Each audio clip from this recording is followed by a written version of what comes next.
everyone, welcome back to my channel, East Bay Stamp Chick. This is Michelle. And today's video is about something new that I am doing. And this is to help me with my paper stash organization and inventory of my paper. Sometimes it's really hard to know exactly what I have, especially when maybe I have purchased a mystery box or something like that, a grab box, and you get a variety of things that you didn't personally pick out. It might be hard to remember that you got those items. And if you have a lot of paper like I do, that you've collected over the years, sometimes you just forget. So what I did is I made this checklist. It's my paper stash inventory. And I have made this available in my Etsy shop for 99 cents. So if you think this would help you, then you can download it through my Etsy shop, which I will link down below.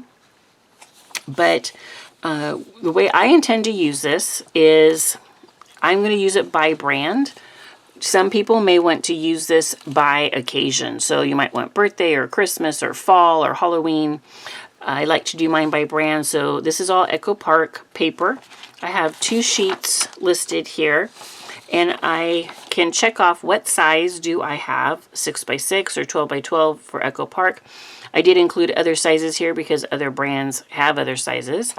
And then I can check off if I have any type of ephemera to go with it or chipboard.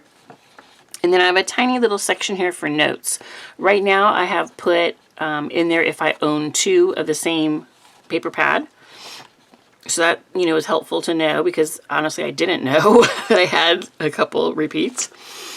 But I can also put in this section here, like if I have completed and completely finished the paper pad, I would put that in there and still keep it on my list so that way I would know that I've had it in the past. I might even look at my past project photos to see, oh, do I really want to do that paper pad again or not?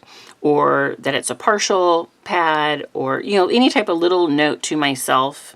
I might write in here, that I loved it or that I don't want it again, just whatever. And it's just a good way for me to keep track of what I have. And I plan to do the same thing for like my Michaels paper pads, which are Recollections brand.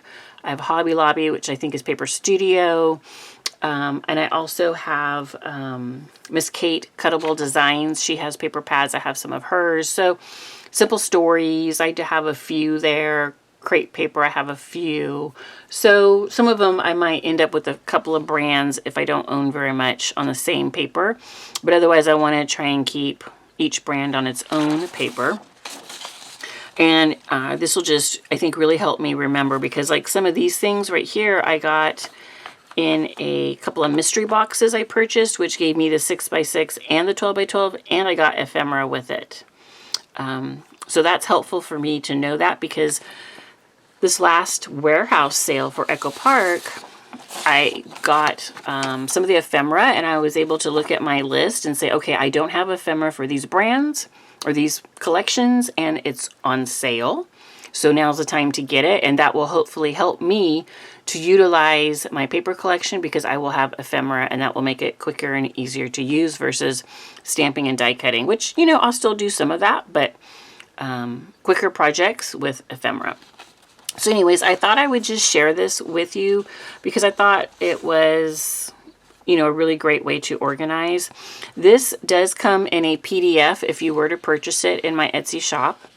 So you can download it down onto your computer.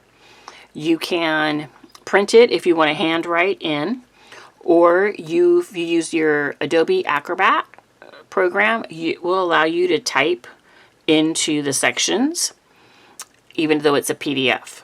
Okay, and then you can save it on your computer and you can keep updating on your computer, or you can print it out, whatever works for you. This will be really handy too if you shop at a local craft store that does carry a variety of papers, and you would be able to take this in with you and kind of know what you have and not get repeats unless that's what you want to do.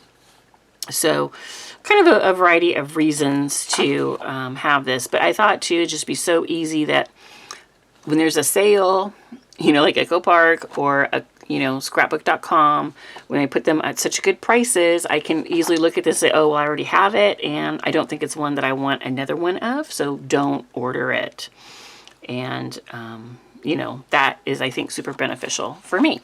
So that's all this is. And let me know how you organize your paper. How do you like to do it? By occasion, like all the Christmas together, or by brand?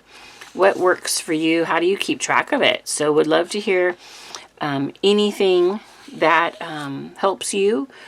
Love to hear that in the comments, because that could help me too, and anybody else. All right.